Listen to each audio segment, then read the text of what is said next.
সুপ্রিয় শিক্ষার্থীরা, আমি মোহাম্মদ আমানুল্লাহ, সহকারী শিক্ষক, মেধাকুল বিএমএস ইনস্টিটিউশন, গৌরনদী, বরিশাল। আমি এখন দশম শ্রেণীর ইসলাম শিক্ষা বিষয়ে শরীয়ত সম্পর্কে আলোচনা করব। আজকের আলোচনা শুরুতেই আমাদের প্রথম আলোচনা হচ্ছে শরীয়ত। শরীয়ত কি? শরীয়ত হচ্ছে সংবিধান, আইন, নিয়মকানুন, অর্থাৎ মহান রব্বুল আলামিনের প্রদর্শিত কতগুলো নিয়ম, যা প্রত্যেক মুমিন মুসলমানদের পালন করতে হয়, অনুসরণ করতে হয়, অনুকরণ করতে হয়। এই সম্পূর্ণ বিষয়কে শরীয়ত বলা হয়। তাহলে যদি আমরা বলি যে শরীয়ত বলতে আসলে কি বোঝায়, শরীয়ত হচ্ছে মহান আল্লাহ তাআলার হুকুম, মহান আল্লাহ তাআলার নির্দেশনা, পথ প্রদর্শন, যা প্রত্যেক মুমিন মুসলমানদের অনুসরণ করা, অনুকরণ করা, পালন করা অত্যাবশ্যক। আচ্ছা, এরপরে আমরা আসি শরীয়তের উৎস। শরীয়তের উৎস কি? শরীয়তের উৎস হচ্ছে শরীয়ত যে সকল মাধ্যমকে সামনে রেখে বিভিন্ন রকমের বিধি বিধান, আইন কানুন প্রণয়িত হয়েছে, এই সমস্ত বিষয়কে যে বিষয়গুলোর মাধ্যমে উঠে এসে ইসলামের বিভিন্ন বিধিবিধান, বিভিন্ন নিয়ম কানুন, এই সমস্ত বিষয়গুলোকেই শরীয়তের উৎস বলা হয়। তাহলে আমরা এখন আসি শরীয়তের উৎসগুলো কি কি? শরীয়তের উৎস মূলত চারটি। প্রথম কোরআন, দ্বিতীয় হচ্ছে সুন্নাহ, তৃতীয় হচ্ছে ইজমা এবং চতুর্থ হচ্ছে কিয়াস। এই যে চারটা বিষয় রয়েছে শরীয়তের উৎস, এই চারটা শরীয়তের উৎসর মাধ্যমেই আমরা শরীয়তের যাবতীয় বিধি বিধান, নিয়ন্ত্রণ আমরা জেনে থাকি এবং এর মাধ্যমে জেনেই আমরা আমাদের জীবনকে পরিচালিত করে থাকি। তো শিক্ষার্থীরা, প্রথমে আমরা শরীয়তের প্রথম প্রধান এবং অন্যতম যে উৎস পবিত্র কোরআন, সে কোরআন নিয়ে আমরা আলোচনা করব। কোরআন কি? আগে যদি আমরা কোরআন শব্দটির শাব্দিক ব্যাখ্যা করি যে কোরআন কি, কোরআন আসলে একটা আরবি শব্দ যার অর্থ হচ্ছে পঠিত, পাঠ্য। কোরআন এর পূর্ণ অর্থ হচ্ছে অধিক পঠিত বা পাঠ্য। যেহেতু কোরআন এমন একটি কিতাব, যেই কিতাবের পাঠক সংখ্যা, পাঠের পরিমাণ সবচেয়ে বেশি, এই কারণে কোরআনের নাম কোরআন বলা হয়েছে। তাহলে আমরা এটা তো পেলাম কোরআনের শাব্দিক বিশ্লেষণের প্রেক্ষাপটে। তাহলে কোরআন আসলে কি? কোরআন হচ্ছে মহান আল্লাহ তাআলার বাণী, যা তিনি মানব জাতির সঠিক পথ প্রদর্শনের জন্য বিভিন্ন রকমের, বিভিন্ন ধরনের রুলস বা নিয়ম কানুন যার মাধ্যমে জানিয়ে দিয়েছেন, সে হচ্ছে পবিত্র কোরআন। অর্থাৎ যদি আমরা এই চারটা উৎসকে একত্রে কম্পেয়ার করি, তাহলে আমরা বলবো বাকি যে তিনটি উৎস রয়েছে, এই তিনটি উৎস মূলত পবিত্র কোরআন থেকেই এসেছে।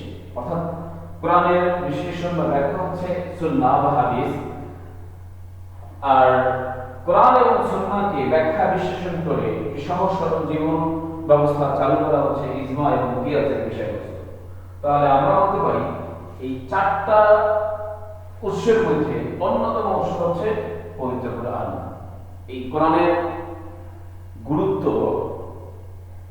কেবলমাত্র মুমিন মুসলমানদের জন্যই সীমাবদ্ধ না, পবিত্র কোরআনের গুরুত্ব সমগ্র মানব জাতির জন্য, সমস্ত মানুষের জন্য একটি গুরুত্বপূর্ণ বিষয় এবং গুরুত্বপূর্ণ উৎস হচ্ছে পবিত্র কোরআন। কেন সমগ্র মানব জাতির জন্য বললাম? আজকে এই পবিত্র কোরআন এমন একটি কিতাব, যে কিতাবের মাধ্যমে কেবলমাত্র যে সৃষ্টির মুমিন মুসলমানরা উপকৃত হচ্ছেন তা না, এর মাধ্যমে উপকৃত হচ্ছেন সমগ্র বিশ্বের মুমিন, সমগ্র বিশ্বের মানুষেরা। কারণ মহান আল্লাহ তাআলা এই পবিত্র কোরআনের মধ্যে মানব জীবনের এমন কোনো বিষয়বস্তু নাই যা তিনি উল্লেখ করেননি। সমস্ত বিষয় তিনি এই পবিত্র কোরআনের মধ্যে উল্লেখ করে দিয়েছেন। একজন মানুষের ব্যক্তি জীবন থেকে শুরু করে পারিবারিক জীবন, সামাজিক জীবন, রাষ্ট্রীয় জীবন, রাজনৈতিক জীবন, এমন কোনো বিষয়বস্তু নেই যা পবিত্র কোরআনের মধ্যে আল্লাহ তাআলা উল্লেখ করেননি। সুতরাং যদি আমরা প্রথম উৎস কোরআনকে নিয়ে আলোচনা করি, তাহলে বলতে পারবো অন্য তিনটা যদি আমরা গবেষণা করতে চাই, সেক্ষেত্রে কোরআনকে বাদ দিলে অন্য তিনটা গবেষণা সম্ভব না। তাহলে কোরআন এই ক্ষেত্রে শ্রেষ্ঠ এবং মানব জাতির জন্য অত্যন্ত কল্যাণময় একটি কিতাব। এখন আসি এই কোরআনের যে প্যাটার্ন, কোরআনের যে গোছালো অবস্থান, তা নিয়ে একটু ব্যাখ্যা করি। পবিত্র কোরআন মূলত 114টি সূরার মাধ্যমে সংকলিত হয়েছে। 114টি সূরা নিয়ে পবিত্র কোরআন সংকলিত।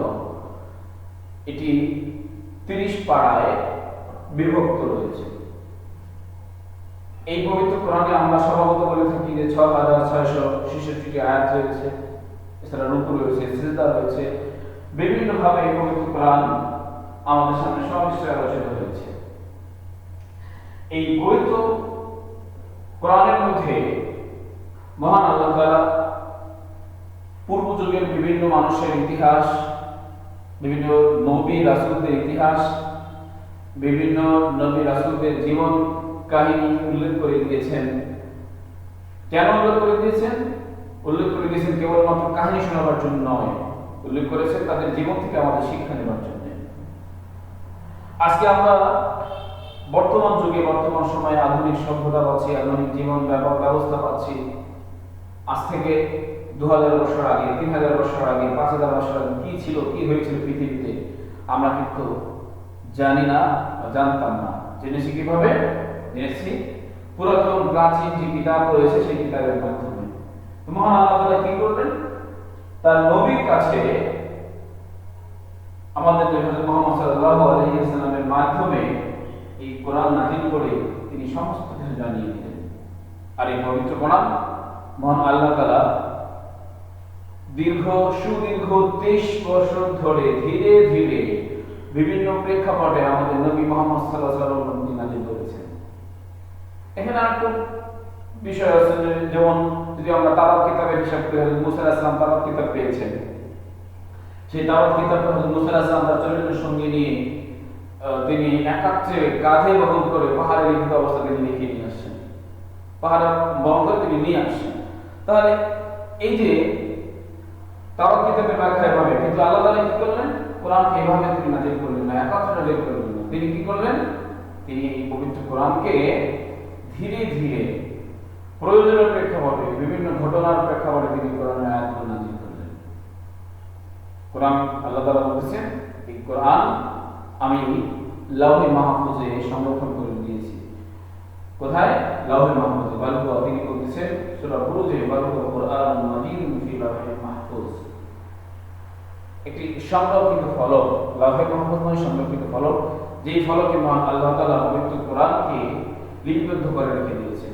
সুতরাং আমরা যদি বিশ্বাস করি, বিবেচনা করি, চিন্তা করি, এই পবিত্র কোরআনের মাহাত্ম্য আসলে অল্প কথা শেষ করা সম্ভব নয়। পবিত্র কোরআনের গুরুত্ব এবং মাহাত্ম্য অনেক অনেক বেশি। এই পবিত্র কোরআনের মধ্যে সবচেয়ে বড় সূরা হচ্ছে সূরা আল বাকারা এবং সবচেয়ে ছোট সূরা হচ্ছে সূরা আল কাউসার। প্রথম সূরা সূরা আল বাকারা এবং সর্বশেষ সূরা সূরা আন-নাস। এরপর যদি আমরা যাই সুন্নাহের আলোচনা, সুন্নাহ কি? সুন্নাহ হচ্ছে রীতিনীতি বা নিয়ম পদ্ধতি। মহানবী হযরত মুহাম্মদ সাল্লাল্লাহু আলাইহি ওয়াসাল্লামের যাবতীয় নিয়ম রীতিনীতি, তার যে জীবন ব্যবস্থা ছিল, এই টোটাল বিষয়টাকে আমরা সুন্নাহ হিসেবে বিবেচনা করি। এই সুন্নাহ মূলত আসলে সুন্নাহর প্রেক্ষাপটে আমরা হাদিসের সাথে সম্পৃক্ত করি।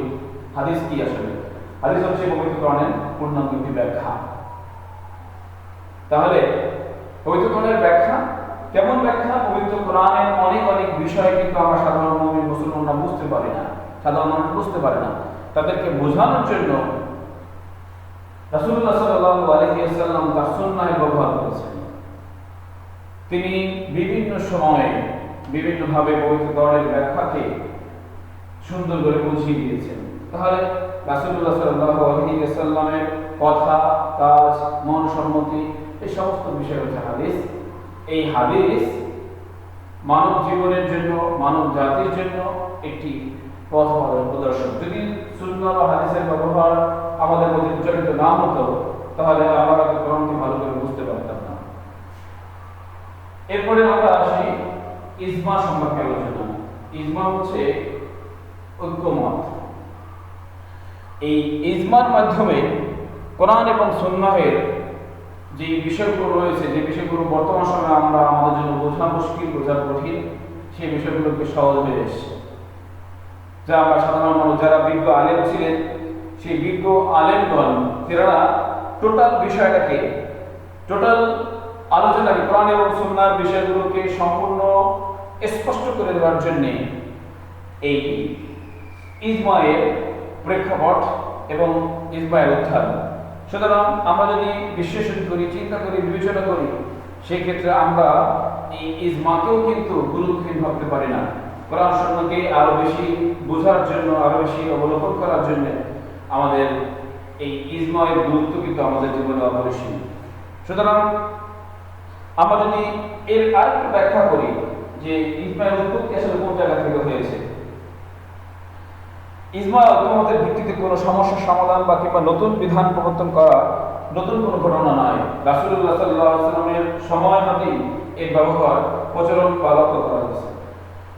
বিভিন্ন সময় বিভিন্ন রকমের সমস্যা দেখা দিতে পারে, তখন সেই সমস্যা যদি পারিপার্শ্বিক কোনো সমস্যার সমাধান না পাওয়া যায়, সেক্ষেত্রে ইজমায়ের মাধ্যমে, ঐক্যমতের মাধ্যমে বিজ্ঞ ব্যক্তি যারা আলেম রয়েছেন, যারা কোরআন সুন্নাহ বা ইসলামের ভালো জ্ঞান রাখেন, তাদের ঐক্যমতের ভিত্তিতে কিন্তু এই ইজমায়ের সমাধান পাওয়া যেতে পারে। যেমন আল্লাহ তাআলা স্পষ্ট বলছেন, আমরুহুম শুরা বাইনাহুম, আর তাদের কাজকর্ম সম্পাদিত হয় পারস্পরিক পরামর্শের ভিত্তিতে। তাহলে ইজমা বা পরামর্শ বা ঐক্যমতের গুরুত্ব আমাদের অপরিসীম। যেমন অন্যত্র বলা হচ্ছে, কুনতুম খায়রা উম্মাতিন উখরিজাত লিন-নাস, তোমরাই শ্রেষ্ঠ উম্মত মানব জাতির জন্য, তোমাদের আবির্ভাব। কারা উত্তম? যারা জাতি আছে। কারা উত্তম জাতি? যারা কোরআন এবং সুন্নাহের জ্ঞান রাখে, যারা মহান আল্লাহ তাআলার যাবতীয় বিধিবিধানকে সুন্নাহের আলোকে, কোরআনের আলোকে বিশ্লেষণ করতে পারে এবং বোঝার ক্ষমতা রাখে, তাদের জন্য, তারা হচ্ছে মানব জাতির জন্য সুসংবাদ। অন্যত্র বলা হচ্ছে, অকাযালিকা জাআলনাকুম উম্মাতান ওয়াসাতান লিতাকুনু শুহাদা আলান নাস, এভাবে আমি তোমাদের এক মধ্যবর্তী জাতি রূপে প্রতিষ্ঠিত করেছি, যেন তোমরা মানব জাতির জন্য সাক্ষ্যদাতা হতে পারো। দেখো, আমরা এর পারিপার্শ্বিক টোটাল হিসাব করলে দেখতে পারি যে ইজমায়ের গুরুত্ব কোনোভাবেই ফেললাম নয়। ইজমাকে অবশ্যই আমাদের কোরআন এবং সুন্নাহর প্রেক্ষাপটে গুরুত্ব বহন করতে হবে। যদি আমরা আল কিয়াস নিয়ে আলোচনা করি, চতুর্থ নম্বর যে উৎস আছে আল কিয়াস, এই কিয়াস হচ্ছে চতুর্থ উৎস। কিয়াস শব্দের অর্থ হচ্ছে অনুমান করা বা তুলনা করা বা পরিমাপ করা ইত্যাদি, পরিমাপ করা। ইসলামী পরিভাষায় কোরআন ও সুন্নাহর আইন বা নীতি সাদৃশ্যের ভিত্তিতে বিচার বুদ্ধি প্রয়োগ করে পরবর্তীতে উদ্ভূত সমস্যার সমাধান দেওয়াকে কিয়াস বলা হয়। অর্থাৎ কোরআন সুন্নাহর ভিত্তিতে প্রেক্ষাপট করে চিন্তা করে কিয়াসকে সামনে নিয়ে নতুন নতুন যে সমস্যার সৃষ্টি হবে, সেই সমস্যার সমাধান হবে কিয়াসের মাধ্যমে। অর্থাৎ বর্তমান সময়ে যারা আলেম ওলামা রয়েছেন, তারা বিভিন্ন রকমের চিন্তা করবেন, কোনো একটা উদ্ভূত সমস্যা নিয়ে তারা চিন্তা করবেন, ভাববেন, ভাববার পরে সেখান থেকে যেটা রাইট মনে হবে, সেই রাইট সমস্যাকে তারা সমাধানের মাধ্যমে সেখান থেকে বেরিয়ে আসবেন। তাহলে আমরা বলতে পারি যে কিয়াসের গুরুত্ব অবশ্যই রয়েছে। আল্লাহ তাআলা বলতেছেন ফাআতাবিরু আউলিল আবসার, অতএব হে চাক্ষুষমান তোমরা শিক্ষা গ্রহণ করো। কারণ শিক্ষা কি ধরনের শিক্ষা গ্রহণ করবে? বিভিন্ন রকমের উদ্ভূত সমস্যার সৃষ্টি হবে, সেই সমস্যা থেকে সমাধান বের করার জন্য আমাদের অবশ্যই কি করতে হবে? আমাদের শিক্ষা গ্রহণ করতে হবে। সুতরাং শিক্ষার্থীরা, আজকে আমি শরীয়ত কি, শরীয়ত বলতে কি বোঝায়, শরীয়তের উৎসসমূহ এবং শরীয়তের 4টা উৎস রয়েছে, সবিস্তারে আলোচনা করেছি।